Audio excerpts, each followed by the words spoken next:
bukan milik Polis Diraja Malaysia.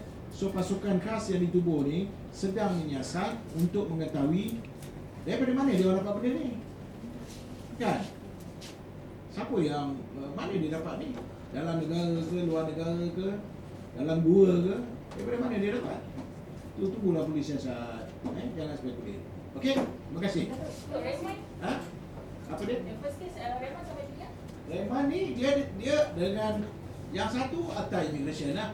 Tak ada dokumen kan? Lepas tu akta senjata api. Yang kedua kan? Yang ketiga ialah second hand dealer. So di bawah 3 peruntukan undang-undang. Jadi kita dah dapat riman pertama berapa lagi? Sampai 22. Okey?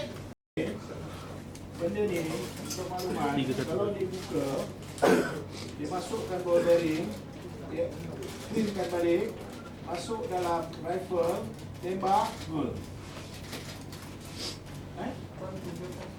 Okey. Atok, ni rifle ke? Ini rifle. Rifle boleh. Ini kalau diambil, ikut kajian awal yang kita buat ambil, cabut benda ni, buka, masukkan ball bearing, cleankan dia balik, masuk dalam rifle, jalan. Siapa nak cuba, boleh. Jadi inilah dia. Masuklah air ni. Air. Ini mana? Saul?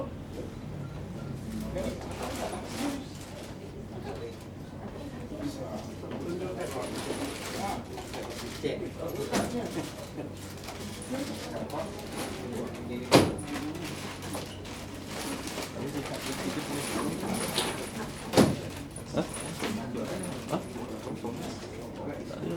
blank je. Ada powder tapi depan kosong. Nak tembak bunyi je.